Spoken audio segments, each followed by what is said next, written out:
Paris Paralympic में भारत को मिला एक और पदक। पुरुषों के शॉटपुट F46 फाइनल में सचिन खिलारी ने जीता रजत पदक। पेरिस पैरालंपिक में भारत का 21वां पदक।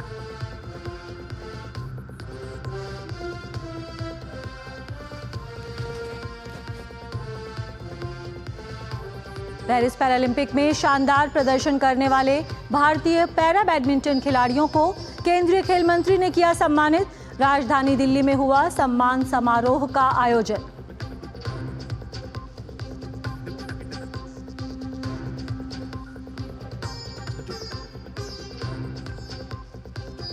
और यूएस ओपन में फ्रांसिस टियाफो और टेलर फ्रिट्ज की जीत का सिलसिला जारी। महिला एकल वर्ग में ईगा श्वांतेक और अरीना सबालेंका पहुंची सेमीफाइनल में। रोहन बोपन्ना को मिश्रित युगल सेमीफाइनल में मिली शिकस्त।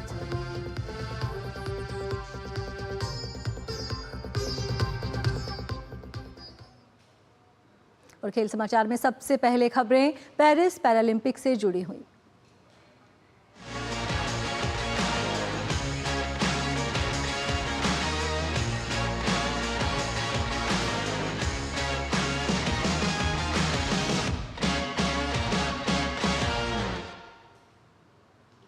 पेरिस पैरालंपिक में आज भारत को एक और पदक मिल गया है। पुरुषों के शॉटपुट F46 फाइनल में भारत के सचिन खिलारी ने रजत पदक जीता। सचिन ने 16.32 मीटर के थ्रो के साथ रजत पदक अपने नाम किया। पेरिस पैरालंपिक में ये भारत का 21वां पदक रहा। पेरिस पैरालंपिक खेलों में भारत ने पैरालंपिक खेलों के इतिहास का सर्वश्रेष्ठ प्रदर्शन किया है। तो सचिन खिलारी ने आज भारत को दिलाया है रजत पदक। और सचिन खिलारी की अगर हम उपलब्धियों पर नज़र डालें तो शानदार प्रदर्शन उनका हमें देखने को मिला है। पिछले कुछ समय में 2024 की विश्व पैरा एथलेटिक्स चैंपियनशिप में उन्होंने स्वर्ण पदक जीता था। 2023 की विश्व पैरा एथलेटिक्स चैंपियनशिप में भी उन्होंने स्वर्ण पदक अपने नाम किया था। वहीं 2022 के एशियन पैरा गेम्स में भी उन्होंने स्वर्ण पदक जीतने में कामयाबी पाई थी। तो सचिन खिलारी की जो उपलब्धियां हैं उनसे ही ये उम्मीद जगी थी कि पेरिस पैरालंपिक में भी पदक जीतने में कामयाब रहेंगे। और आज रजत पदक उन्होंने अपने नाम किया। और प्रधानमंत्री नरेंद्र मोदी ने रजत पदक जीतने पर सचिन खिलारी को बधाई दी। उन्होंने एक्स पर पोस्ट किया, पैरालंपिक 2024 में सचिन खिलारी को उनकी अविश्वसनीय उपलब्धि के लिए बधाई। शक्ति और दृढ़ संकल्प का शानदार प्रदर्शन करते हुए उन्होंने पुरुषों की शॉटपुट F46 स्पर्धा में रजत पदक जीता है। भारत को उन पर गर्व है।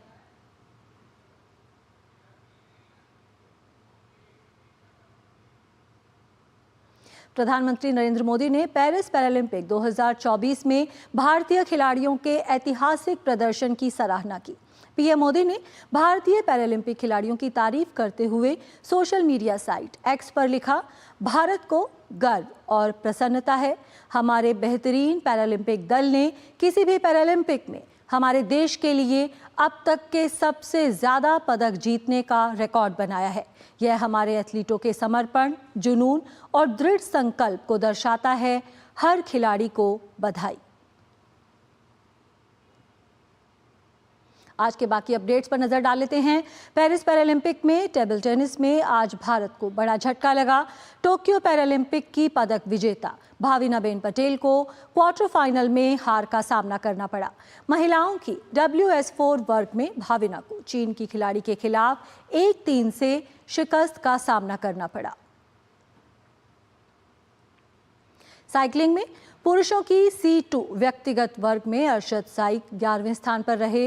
वे भारत की ओर से साइकिलिंग रोड इवेंट में हिस्सा लेने वाले पहले भारतीय थे।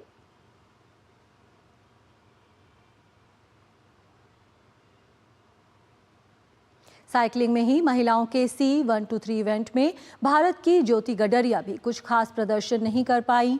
ज्योति को 16वां स्थान प्राप्त हुआ।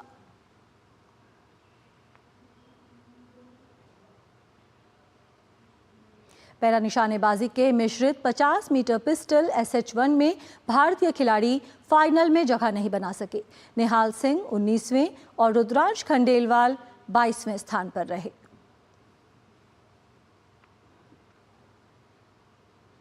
पेरिस पैरालंपिक में पुरुषों की 49 किलो भार वर्ग पावर लिफ्टिंग स्पर्धा में परमजीत कुमार पदक जीतने से चूक गए। परमजीत ने पहले प्रयास में 150 किलो का वजन उठाया, वहीं 157 का उनका दूसरा प्रयास असफल रहा। इसके बाद परमजीत 157 और उसके बाद 161 किलो का वजन नहीं उठा पाए। परमजीत इस स्पर्धा में 8वें स्थान पर रहे।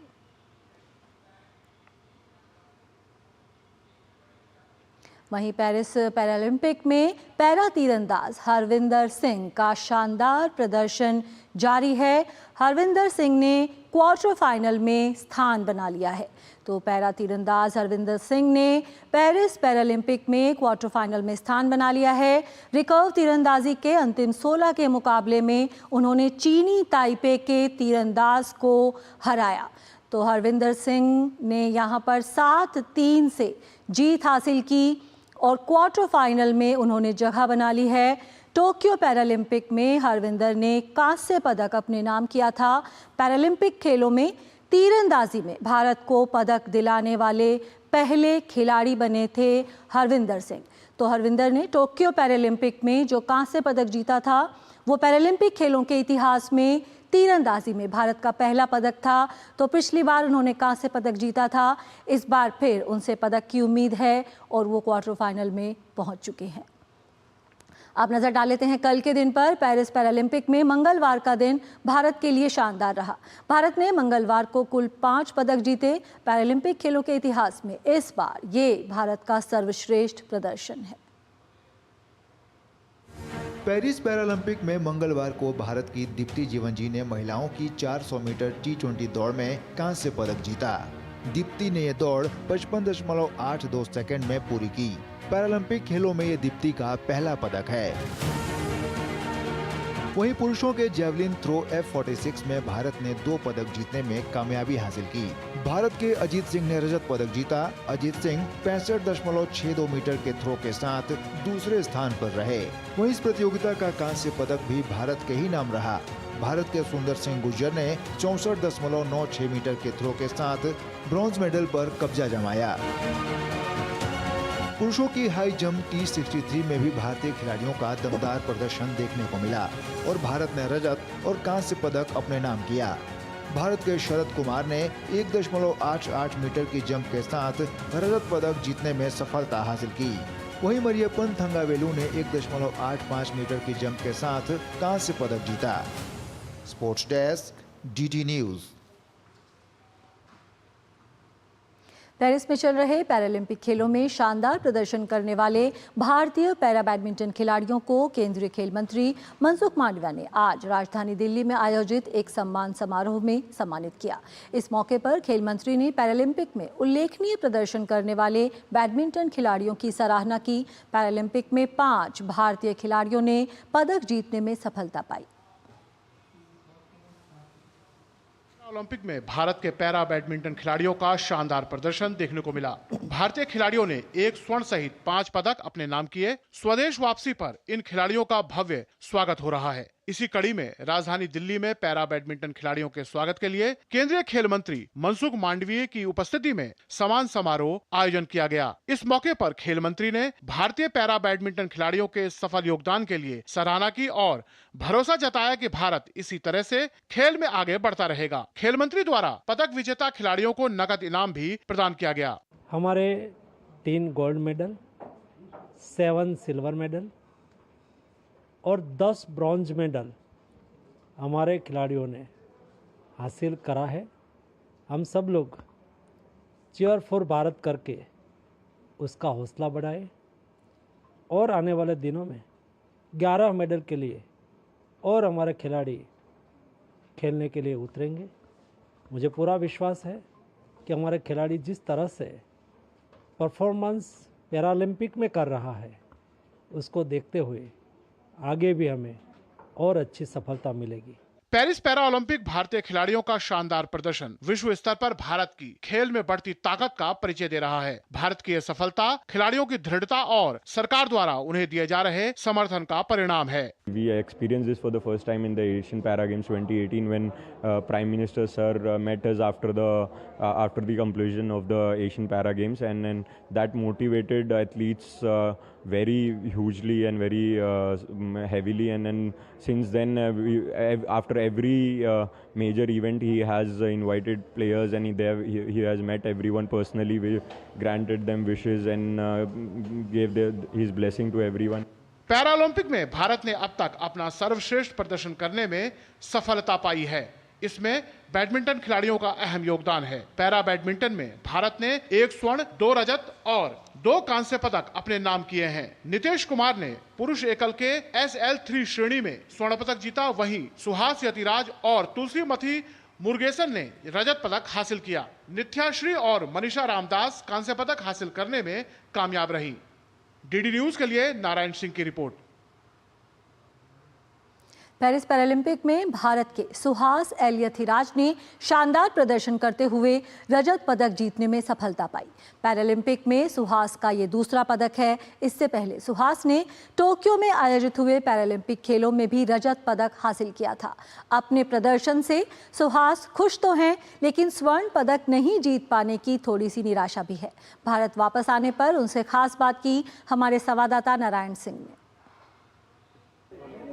पेरिस पैरालंपिक गेम्स में भारतीय जो पैराशटर्स है उनका शानदार प्रदर्शन रहा। 5 मेडल जीते। अभी हमारे साथ हैं सुहास यतिराज जी, जिन्होंने सिल्वर मेडल जीता है। सर, बहुत बहुत स्वागत है आपका। एक शानदार प्रदर्शन रहा। जिस तरह से आपने बताया कि गोल्ड जो चूके है उसका थोड़ा दुख भी है और सिल्वर जीतने का खुशी भी है।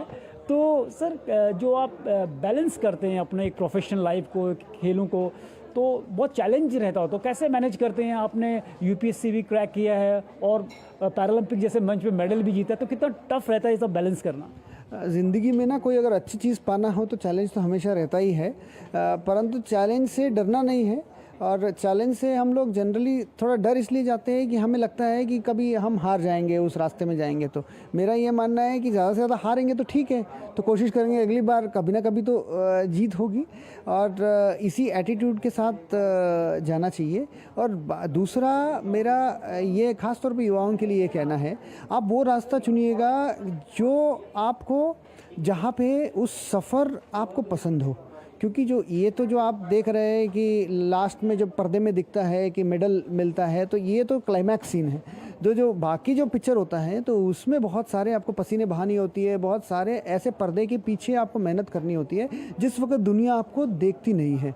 तो उस वक्त अगर वो सफ़र आप अगर खुशी से कर सकते हैं कि देन यू शुड परस्यू। तो if you pursue your passion, अगर आपको जो चीज़ पसंद हो उसको अगर परस्यू करेंगे, जैसे कहा यूपीएससी या स्पोर्ट्स, आप जो भी परस्यू करिएगा, कि then it becomes easier, the journey becomes easier, सफ़र थोड़ा आसान होगा और रिज़ल्ट मिलने की संभावना भी बेहतर होगी। सर, अगर बात करें आपके पूरे सफ़र की, काफ़ी चैलेंजिंग रहा। क्वालिफिकेशन था, रैंकिंग काफ़ी पीछे थी, चैलेंज था कि टॉप 12 में आना है। तो उस सफ़र में कैसा था आपका, कि आपको पूरा यकीन था कि कर लेंगे, क्योंकि रैंकिंग का काफ़ी डिफरेंस रहता है? तो उस पीरियड के बारे में बताइए, कैसा रहा वो? जब मैं पैरालंपिक क्वालिफिकेशन पीरियड शुरू हुआ था लगभग 1-1.5 साल पहले, मेरा रैंक था 39, और वहाँ से मैं जो मेजर टूर्नामेंट, जो लेवल 1 टूर्नामेंट होता है, उसमें क्वालिफाई नहीं था। 2 टूर्नामेंट ऐसे रहा जिसमें मेजर टूर्नामेंट में क्वालिफाई नहीं था, क्योंकि मेरा टॉप 12 में था ही नहीं। तो उस वक़्त लगभग, और उसमें पहले 2-3 टूर्नामेंट में मैं हार भी गया। तो दुनिया के अधिकांश लोगों ने, खासतौर पे जो बैडमिंटन फिटरमिंटन लोग, मैंने मान लिया था कि इस बार सुहास पैरालंपिक में क्वालिफाई नहीं करेगा। तो जब एशियन पैरा गेम्स हम गए तो उसमें मुझे ये गोल्ड जीतना अनिवार्य था। जो इससे पहले क्वार्टर फाइनल में हार जाते थे, तो उनको गोल्ड जीतने के लिए, जैसे मैं एशियन गेम्स, पैरा गेम्स में भी बहुत ज़्यादा एक तरह से कि जैसे कहते हैं ना, डू और डाई, आप करो या मरो, वो वाली स्थिति थी। और वही स्थिति मेरा लगभग वर्ल्ड चैम्पियनशिप में थी। दोनों में गोल्ड मेडल मिला, और उसके बाद पेरिस में क्वालिफाई हुआ और एज वर्ल्ड नंबर 1 हुआ। 39 से वर्ल्ड नंबर 1 होना, मैं ये मानता हूँ कि कहीं ना कहीं ईश्वर की कृपा रही है। हम लोग एफर्ट तो डालते हैं, बट कहीं ना कहीं अगर ईश्वर की कृपा नहीं रहती तो ये नहीं होता है, ये मैं मानता हूँ सही में। और उसके बाद पेरिस में भी जैसे कहते हैं ना, रोलर कोस्टर होता है ज़िंदगी और खेल का भी, कि तो मुझे गोल्ड मैं चाह रहा था कि मैं करूं, बट फाइनल के दिन मैंने अच्छा नहीं खेला तो इसलिए गोल्ड नहीं मिला, सिल्वर मिली।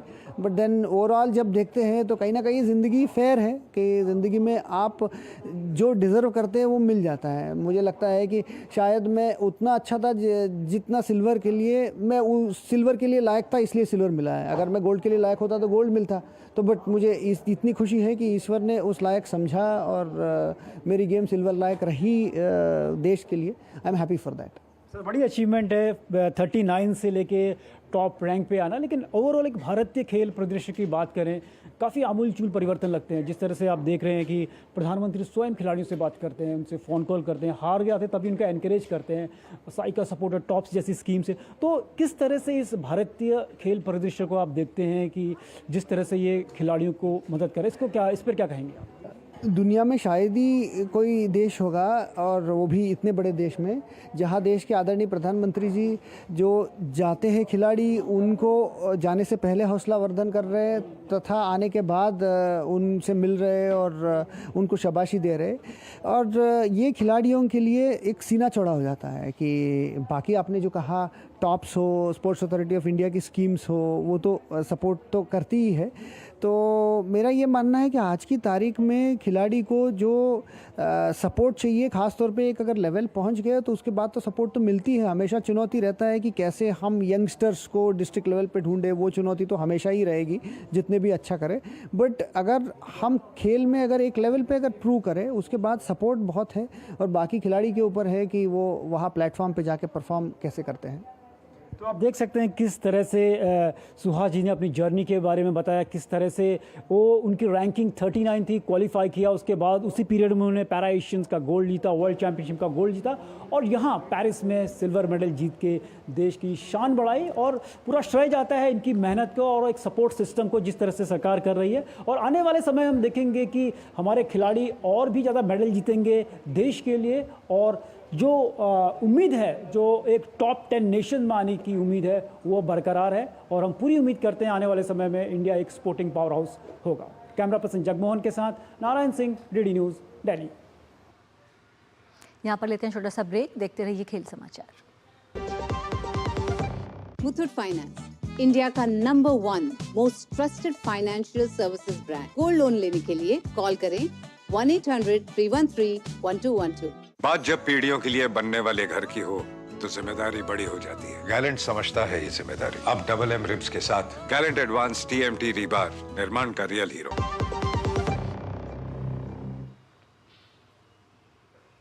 ब्रेक के बाद स्वागत है और अब बात करते हैं टेनिस की और एक नज़र डाल लेते हैं US ओपन में कल खेले गए मुकाबलों पर। किस तरह का रहा खिलाड़ियों का सफर कल US ओपन में। साल के चौथे ग्रैंड स्लैम US ओपन में अमेरिका के फ्रांसिस टिफोई के जीत का सिलसिला जारी है। टिफोई ने क्वार्टर फाइनल मैच में ग्रिगोर दिमित्रोव को हराकर सेमीफाइनल में प्रवेश कर लिया है। टिफोई ने ग्रिगोर को 6-3, 6-7, 6-3, 4-1 के अंतर से हराकर अंतिम 4 में प्रवेश किया। इटली के यानिक सिनर ने US ओपन के क्वार्टर फाइनल में जगह बना ली है। US ओपन के पुरुष वर्ग में खेले गए एक अन्य मैच में सिनर ने जर्मनी के अलेक्जेंडर ज्वेरेव को हराया। अमेरिका के टेलर फ्रिट्ज अपने जीत के सिलसिले को जारी रखते हुए सेमीफाइनल में जगह बनाने में कामयाब रहे। टेलर फ्रिट्ज ने क्वार्टर फाइनल मुकाबले में जर्मनी के अलेक्जेंडर ज्वेरेव को हराकर अंतिम 4 में अपनी जगह बनाई। वहीं महिला वर्ग में अरेना सबालेंका ने खुद को जीत के साथ सेमीफाइनल में पहुंचा दिया। सबालेंका ने क्वार्टर फाइनल मुकाबले में चीन की खिलाड़ी को 6-1, 6-2 के आसान अंतर से हराया। महिला वर्ग में ही पोलैंड की स्टार खिलाड़ी इगा स्वांतेक ने जीत के सिलसिले को जारी रखते हुए क्वार्टर फाइनल में प्रवेश कर लिया। प्री क्वार्टर फाइनल मुकाबले में स्वांतेक ने रूस की खिलाड़ी को हराया।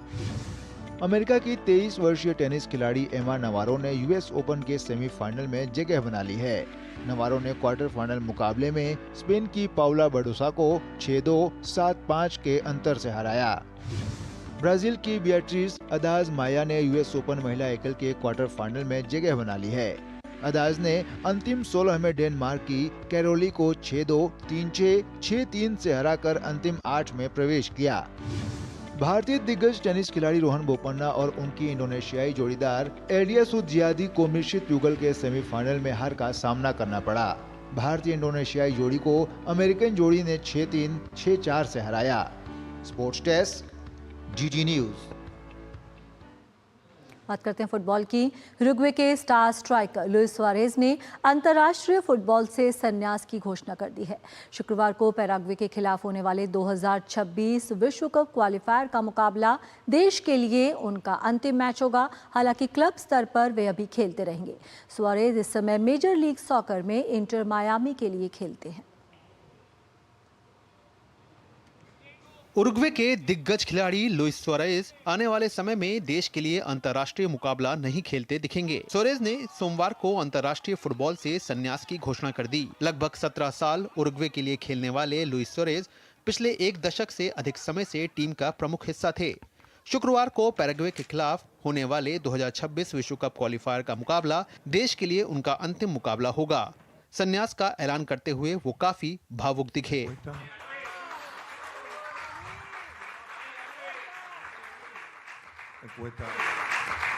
शुक्रवार मेरे लिए काफी मुश्किल होने वाला है। मेरे लिए ये कहना काफी मुश्किल है कि ये मेरा देश की राष्ट्रीय टीम के साथ आखिरी मैच होगा। ये मुश्किल है, निर्णय आसान नहीं था, लेकिन इससे मुझे मानसिक शांति मिलती है कि मैंने अपने अंतिम मैच तक अपना सब कुछ दिया है, इसलिए मैंने अब अपना निर्णय लिया है। सुआरेज ने 2007 में उरुग्वे के लिए पदार्पण किया था। 2011 में उरुग्वे को कोपा अमेरिका जिताने में उन्होंने अहम भूमिका निभाई थी। उन्हें टूर्नामेंट का सर्वश्रेष्ठ खिलाड़ी चुना गया था। उरुग्वे को कोपा खिताब दिलाने में उनकी भूमिका उनके करियर की सबसे बड़ी उपलब्धि मानी जाती है। मैं अपने करियर के दौरान कई प्रतियोगिताएं जीतने में सफल रहा हूं, लेकिन मैं दुनिया की किसी भी चीज के लिए कोपा अमेरिका जीतना नहीं बदल सकता। मेरे करियर का सबसे अच्छा पल उरुग्वे की टीम के साथ कोपा अमेरिका जीतना था। बार्सिलोना और लिवरपूल जैसे विश्व के शीर्ष क्लबों में प्रमुख स्ट्राइकर के तौर पर खेल चुके सुआरेज को मौजूदा समय के महान खिलाड़ियों में से एक माना जाता है। उन्होंने उरुग्वे के लिए 142 मैचों में 59 गोल किए। वो उरुग्वे के शीर्ष स्कोरर के रूप में अंतर्राष्ट्रीय फुटबॉल से संन्यास लेने जा रहे हैं। मैं कह सकता हूं कि मुझे इस देश की टीम का शीर्ष स्कोरर बनने का सौभाग्य और सम्मान मिला है। मैंने कभी नहीं सोचा था कि मैं महान खिलाड़ियों को हरा सकता हूं। इससे मुझे बहुत गर्व महसूस होता है। कुछ महीनों में उरुग्वे के प्रशंसक मुझे एक और प्रशंसक के रूप में देखेंगे, क्योंकि मैं सिर्फ एक फैन हूं जो हमेशा टीम के लिए शुभकामनाएं देता रहेगा। अपने अंतर्राष्ट्रीय करियर के दौरान सुआरेज अपने खेल के साथ साथ आक्रामक रवैये के लिए भी सुर्खियों में रहे। 2014 के विश्व कप के दौरान जियोर्जियो चिएल्नी को काटने के चलते उन्हें 4 महीने का प्रतिबंध भी झेलना पड़ा। इससे 4 साल पहले 2010 के फुटबॉल विश्व कप में भी वो विवादों से घिरे नजर आए थे। मैच के एकदम अंतिम क्षणों में घाना को एक निश्चित विनिंग गोल से रोकने के लिए सुआरेज ने गोल लाइन पर जाकर हैंडबॉल किया था। हालांकि इसमें घाना के असामो पेनल्टी से चूक गए थे और उरुग्वे ने पेनल्टी शूटआउट में मैच जीतकर सेमीफाइनल में प्रवेश किया था। सुआरेज ने उरुग्वे को 2018 और 2022 विश्व कप के लिए क्वालिफाई कराने में मदद की और इस साल के कोपा अमेरिका में भी भाग लिया। उन्होंने कनाडा पर तीसरे स्थान की प्लेऑफ जीत में अपना 69वां अंतर्राष्ट्रीय गोल किया था। सुआरेज ने भले ही अंतर्राष्ट्रीय फुटबॉल से संन्यास ले लिया हो, लेकिन वो क्लब स्तर पर अभी खेलते रहेंगे। वो फिलहाल मेजर लीग सॉकर में इंटर मियामी के अपने लंबे समय के दोस्त मेसी के साथ खेल रहे हैं। Sports desk, DD news. तो एक और शानदार फुटबॉलर के इंटरनेशनल करियर पर शुक्रवार को लग जाएगा विराम। खेल समाचार में फिलहाल इतना ही। हमारी पूरी टीम को दीजिए अनुमति। नमस्कार।